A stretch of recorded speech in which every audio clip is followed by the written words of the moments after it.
मैं doctor Pushpinder Kaur associate professor post graduate Punjabi विभाग Khalsa college Patiala अपने इस लैक्चर विच धुनी विग्यान ਅਤੇ ਧੁਨੀ ਵਿਓਨ ਦੇ ਖੇਤਰ ਦੀ ਮਹੱਤਵਪੂਰਨ ਇਕਾਈ ਉਚਾਰਖੰਡ ਅਤੇ ਪੰਜਾਬੀ ਉਚਾਰਖੰਡ ਬਾਰੇ ਵਿਚਾਰ ਚਰਚਾ ਕਰਾਂਗੀ।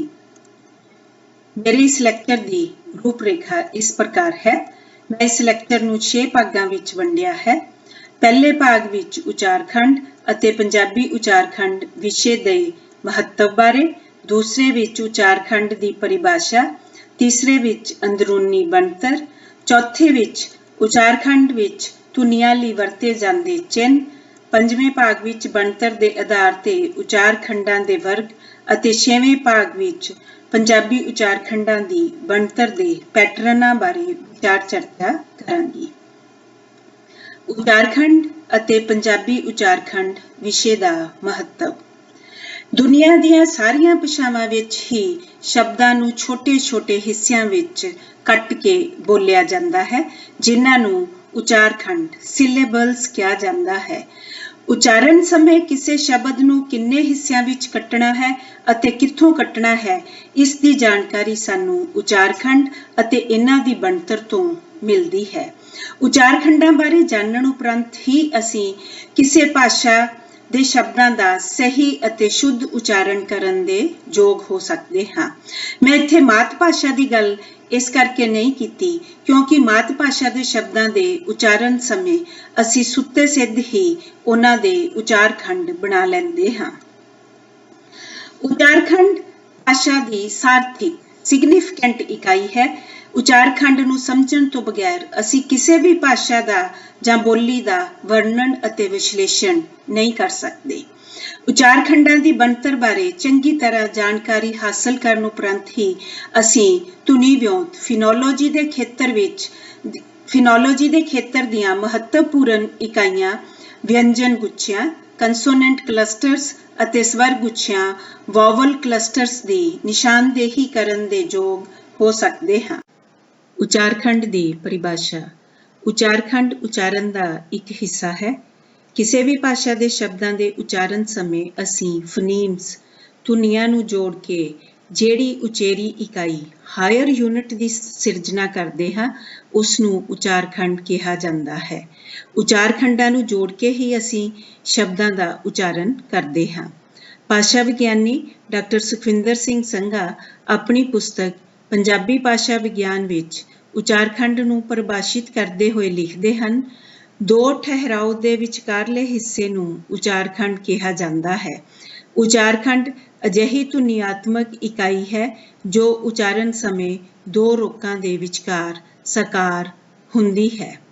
ਇੱਕ ਸ਼ਬਦ ਵਿੱਚ ਜਿੰਨੇ ਸਵਰ ਹੁੰਦੇ ਹਨ, ਉਸ ਵਿੱਚ ਉਨੇ ਹੀ ਉਚਾਰਖੰਡ ਹੁੰਦੇ ਹਨ, ਦੂਰੇ ਸਵਰਾਂ ਨੂੰ ਛੱਡ ਕੇ, ਕਿਉਂਕਿ ਦੂਰੇ ਸਵਰਾਂ ਵਿੱਚ ਦੋ ਸਵਰ ਮਿਲ ਕੇ ਇੱਕ ਉਚਾਰਖੰਡ ਦੇ ਸਿਖਰ ਤੇ ਵਿਚਰਦੇ ਹਨ। ਧੁਨੀ ਵਿਗਿਆਨ ਦੀ ਦ੍ਰਿਸ਼ਟੀ ਤੋਂ ਉਚਾਰਖੰਡ ਨੂੰ ਉਚਾਰਨ ਅਨੁਸਾਰ ਸਥਾਪਿਤ ਕੀਤਾ ਜਾਂਦਾ ਹੈ, ਜਦੋਂ ਕਿ ਧੁਨੀ ਵਿਉਂਤ ਪੱਖੋਂ ਉਚਾਰਖੰਡ ਨੂੰ ਸ਼ਬਦ ਰਚਨਾ ਅਨੁਸਾਰ ਸਥਾਪਿਤ ਕੀਤਾ ਜਾਂਦਾ ਹੈ। ਮੇਰਾ ਇੱਥੇ ਸ਼ਬਦ ਰਚਨਾ ਅਨੁਸਾਰ ਕਹਿਣ ਦਾ ਭਾਵ ਇਹ ਹੈ ਕਿ ਉਹ ਧੁਨੀਆਂ ਜਿਹੜੀਆਂ ਸ਼ਬਦਾਂ ਦੇ ਆਰੰਭ ਅਤੇ ਅੰਤ ਤੇ ਨਹੀਂ ਵਿਚਰਦੀਆਂ, ਉਹ ਧੁਨੀਆਂ ਉਚਾਰਖੰਡਾਂ ਦੇ ਵੀ ਆਰੰਭ ਅਤੇ ਅੰਤ ਤੇ ਨਹੀਂ ਆਉਂਦੀਆਂ। ਉਚਾਰਖੰਡਾਂ ਦੀ ਅੰਦਰੂਨੀ ਬਣਤਰ। ਉਚਾਰਖੰਡਾਂ ਦੀ ਅੰਦਰੂਨੀ ਬਣਤਰ ਇੰਟਰਨਲ ਸਟਰਕਚਰ ਜਿਹੜਾ ਉਹਦੇ ਕੁਝ ਖਾਸ ਰੂਲਸ ਹਨ। ਪਹਿਲਾ, ਉਚਾਰਖੰਡ ਇੱਕ ਜਾਂ ਇੱਕ ਤੋਂ ਵਧੇਰੇ ਧੁਨੀਆਂ ਦੇ ਸੰਯੋਗ ਤੋਂ ਸਾਕਾਰ ਹੁੰਦਾ ਹੈ। ਜੇ ਉਚਾਰਖੰਡ ਦੇ ਵਿੱਚ ਸਿਰਫ ਇੱਕ ਹੀ ਧੁਨੀ ਹੋਵੇ ਤਾਂ ਉਹ ਵੋਵਲ ਹੁੰਦੀ ਹੈ, ਤੇ ਜੇ ਉਸ ਵਿੱਚ ਇੱਕ ਤੋਂ ਵਧੇਰੇ ਧੁਨੀਆਂ ਹੋਣ ਤਾਂ ਉਹ ਸਵਰ ਅਤੇ ਵਿਅੰਜਨ ਦੋਵੇਂ ਹੁੰਦੇ ਹਨ। ਰਵਾਇਤੀ ਭਾਸ਼ਾ ਵਿਗਿਆਨ ਵਿੱਚ ਉਚਾਰਖੰਡ ਨੂੰ ਵਿਅੰਜਨ ਅਤੇ ਸਵਰ ਦੇ ਜੋੜ ਦੇ ਬਰਾਬਰ ਮੰਨਿਆ ਜਾਂਦਾ ਹੈ, ਪਰੰਤੂ ਆਧੁਨਿਕ ਭਾਸ਼ਾ ਵਿਗਿਆਨ ਅਨੁਸਾਰ ਉਚਾਰਖੰਡਾਂ ਦੀ ਬਣਤਰ ਵਿਅੰਜਨ ਸਵਰ ਤੱਕ ਹੀ ਸੀਮਤ ਨਹੀਂ ਹੈ, ਸਗੋਂ ਇੱਕ ਸਵਰ ਵੀ ਸੰਪੂਰਨ ਉਚਾਰਖੰਡ ਦੀ ਸਿਰਜਣਾ ਕਰ ਸਕਦਾ ਹੈ। ਜਿਵੇਂ ਅੰਗਰੇਜ਼ੀ ਭਾਸ਼ਾ ਦਾ ਸ਼ਬਦ ਆਏ ਅਤੇ ਪੰਜਾਬੀ ਭਾਸ਼ਾ ਦੇ ਸ਼ਬਦ ਆ ਅਤੇ ਏ ਅਜਿਹੇ ਉਚਾਰਖੰਡ ਹਨ ਜਿਹੜੇ ਇੱਕ ਪੂਰੇ ਸ਼ਬਦ ਦਾ ਕਾਰਜ ਕਰਦੇ ਹਨ ਔਰ ਇਹ ਉਚਾਰਖੰਡ ਸਿਰਫ ਇੱਕ ਸੁਰ ਰਾਹੀਂ ਹੀ ਸਾਕਾਰ ਹੁੰਦੇ ਹਨ। ਉਚਾਰਖੰਡ ਦੀ ਬਣਤਰ ਵਿੱਚ ਇੱਕ ਸਵਰ ਧੁਨੀ ਦਾ ਹੋਣਾ ਲਾਜ਼ਮੀ ਓਬਲੀਗੇਟਰੀ ਹੁੰਦਾ ਹੈ, ਭਾਵ ਕਿ ਉਚਾਰਖੰਡ ਦੀ ਬਣਤਰ ਵਿੱਚ ਜੇ ਸਿਰਫ ਇੱਕ ਹੀ ਧੁਨੀ ਹੋਵੇ ਤਾਂ ਉਹ ਲਾਜ਼ਮੀ ਤੌਰ ਤੇ ਸਵਰ ਹੀ ਹੋਵੇਗੀ। ਉਚਾਰਖੰਡ ਦੀ ਬਣਤਰ ਵਿੱਚ ਜੇ ਇੱਕ ਤੋਂ ਵੱਧ ਧੁਨੀਆਂ ਹੋਣ ਤਾਂ ਉਹਨਾਂ ਵਿੱਚ ਇੱਕ ਧੁਨੀ ਲਾਜ਼ਮੀ ਤੌਰ ਤੇ ਹੀ ਸਵਰ ਹੋਵੇਗੀ ਅਤੇ ਬਾਕੀ ਇੱਕ ਜਾਂ ਇੱਕ ਤੋਂ ਵੱਧ ਵਿਅੰਜਨ, ਭਾਵ ਕਿ ਉਚਾਰਖੰਡਾਂ ਵਿੱਚ ਵਿਅੰਜਨ ਜਾਂ ਵਿਅੰਜਨਾਂ ਦੀ ਹੋਂਦ ਇਖਤਿਆਰੀ ਆਪਸ਼ਨਲ ਹੁੰਦੀ ਹੈ। ਉਚਾਰਖੰਡ ਦੇ 3 ਹਿੱਸੇ ਹੁੰਦੇ ਹਨ, ਆਰੰਭ, ਮੱਧ ਅਤੇ ਅੰਤ। ਉਚਾਰਖੰਡ ਵਿੱਚ ਜਿਹੜਾ ਸਵਰ ਲਾਜ਼ਮੀ ਹੁੰਦਾ ਹੈ ਉਸ ਨੂੰ ਕੇਂਦਰੀ ਸਵਰ ਨਿਊਕਲੀਅਸ ਵਾਵਲ ਕਿਹਾ ਜਾਂਦਾ ਹੈ। ਇਹ ਸਵਰ ਉਚਾਰਖੰਡ ਦੀ ਸਿਖਰ ਪੀਕ ਹੁੰਦਾ ਹੈ। ਤਕਨੀਕੀ ਸ਼ਬਦਾਵਲੀ ਵਿੱਚ ਉਚਾਰਖੰਡ ਦੇ ਮੁੱਢਲੇ ਵਿਅੰਜਨ ਨੂੰ ਰਿਲੀਜ਼ਿੰਗ ਕੰਸੋਨੈਂਟ ਔਰ ਔਨਸੈਟ ਕੰਸੋਨੈਂਟ ਕਿਹਾ ਜਾਂਦਾ ਹੈ ਅਤੇ ਅਖੀਰਲੇ ਵਿਅੰਜਨ ਨੂੰ ਅਰੈਸਟਿੰਗ ਕੰਸੋਨੈਂਟ ਜਾਂ ਕੋਡਾ ਕੰਸੋਨੈਂਟ ਕਿਹਾ ਜਾਂਦਾ ਹੈ। ਉਚਾਰਖੰਡ ਵਿੱਚ ਧੁਨੀਆਂ ਲਈ ਵਰਤੇ ਜਾਂਦੇ ਚਿੰਨ੍ਹ। ਭਾਸ਼ਾ ਵਿਗਿਆਨ ਦੀ ਚਿੰਨ੍ਹਾਵਲੀ ਵਿੱਚ ਸਵਰ ਵਾਵਲ ਨੂੰ ਅੰਕਿਤ ਕਰਨ ਵਾਸਤੇ ਅੰਗਰੇਜ਼ੀ ਭਾਸ਼ਾ ਦੇ ਅਲਫਾਬੈਟ V ਨਾਲ ਚਿੰਨ੍ਹਿਤ ਕੀਤਾ ਜਾਂਦਾ ਹੈ ਅਤੇ ਵਿਅੰਜਨ ਕੰਸੋਨੈਂਟ ਨੂੰ ਅੰਗਰੇਜ਼ੀ ਭਾਸ਼ਾ ਦੇ ਅਲਫਾਬੈਟ C ਨਾਲ ਚਿੰਨ੍ਹਿਤ ਕੀਤਾ ਜਾਂਦਾ ਹੈ। ਬਣਤਰ ਦੇ ਆਧਾਰ ਤੇ ਉਚਾਰਖੰਡਾਂ ਦੀ ਕਲਾਸੀਫਿਕੇਸ਼ਨ। ਧੁਨੀ ਵਿਗਿਆਨ ਦੀ ਦ੍ਰਿਸ਼ਟੀ ਤੋਂ ਉਚਾਰਖੰਡਾਂ ਨੂੰ ਬਣਤਰ ਦੇ ਆਧਾਰ ਤੇ 2 ਵਰਗਾਂ ਵਿੱਚ ਵੰਡਿਆ ਜਾਂਦਾ ਹੈ। ਖੁੱਲੇ ਉਚਾਰਖੰਡ। ਖੁੱਲੇ ਉਚਾਰਖੰਡ ਉਹ ਉਚਾਰਖੰਡ ਹੁੰਦੇ ਹਨ ਜਿਨ੍ਹਾਂ ਦੇ ਅੰਤ ਤੇ ਸਵਰ ਧੁਨੀਆਂ ਆਉਂਦੀਆਂ ਹਨ, ਜਿਵੇਂ ਗਾਸ਼, ਗਾ, ਗ ਵਿਅੰਜਨ, ਅ ਸਵਰ, ਪਾ, ਪਾ ਵਿਅੰਜਨ, ਆ ਸਵਰ ਜਿਹੜਾ ਕਿ ਅੰਤ ਤੇ ਆ ਰਿਹਾ ਹੈ।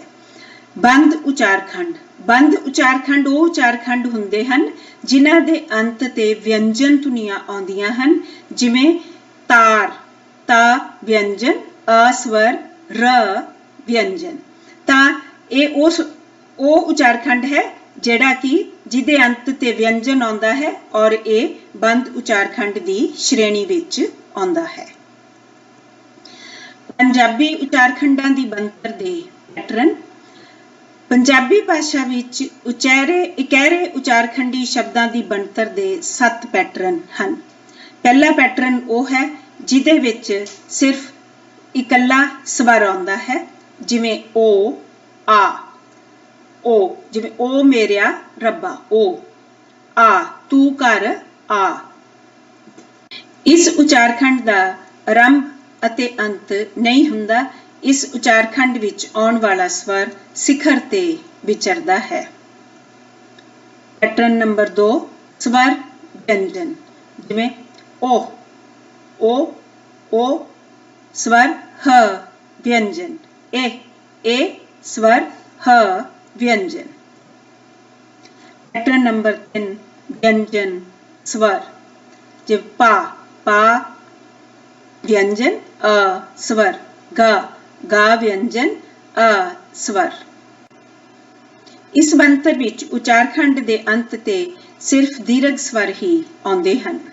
ਪੈਟਰਨ 4, ਸਵਰ ਵਿਅੰਜਨ ਵਿਅੰਜਨ, ਜਿਵੇਂ ਅਕ, ਅ, ਖ, ਖ, ਆ ਸਵਰ, ਖ, ਖ ਵਿਅੰਜਨ। ਇਸ ਉਚਾਰਖੰਡ ਵਿੱਚ ਖ ਸ਼ਬਦ ਦਾ ਦੁੱਤਕਰਨ ਹੋਇਆ ਹੈ ਅਤੇ ਉਸ ਦੇ ਦੁੱਤਕਰਨ ਵਾਸਤੇ ਅਦਕ ਦੀ ਵਰਤੋਂ ਕੀਤੀ ਗਈ ਹੈ। ਅਗਲਾ ਸ਼ਬਦ ਇੱਲਤ, ਏ ਸਵਰ, ਲ, ਤ ਵਿਅੰਜਨ ਵਿਅੰਜਨ। ਉਚਾਰਖੰਡ ਦੀ ਇਸ ਬਣਤਰ ਵਾਲੇ ਪੈਟਰਨ ਵਿੱਚ ਸਿਰਫ ਲਘੂ ਸਵਰਾਂ ਦੀ ਹੀ ਵਰਤੋਂ ਕੀਤੀ ਜਾਂਦੀ ਹੈ।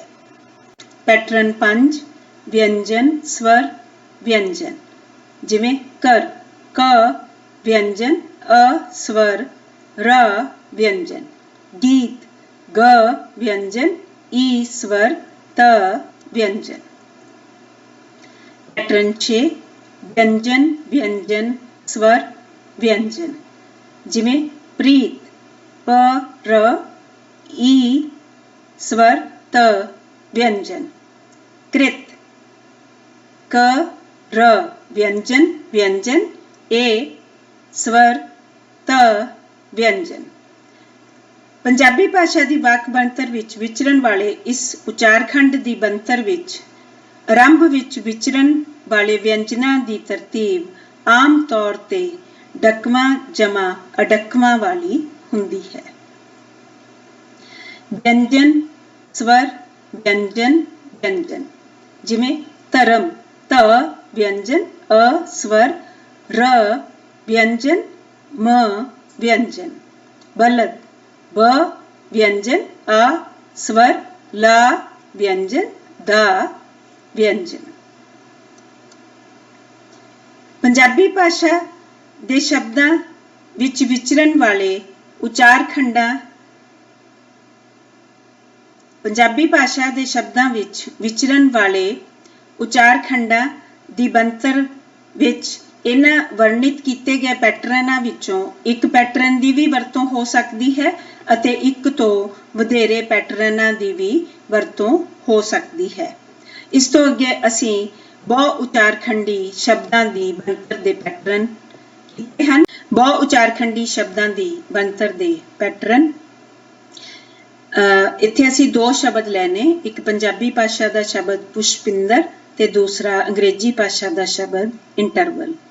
पुष्पिंदर शब्द विच 3 उचारखंड आए हैं, पुष्प पुष पिन ते दर। अंग्रेजी भाषा के शब्द इंटरवल विच भी 3 उचारखंड हैं, इन टर ते वल। इन्हां दोनों शब्दां दे विच असीं देख सकते हाँ कि हर उचारखंड जिहड़ा है उस दी स्थापना लई एक स्वर का होना लाजमी है, चाहे वह स्वर शब्द उचारखंड के आरंभ विच आवे जां मध्य विच जां अंत ते आवे। धन्यवाद।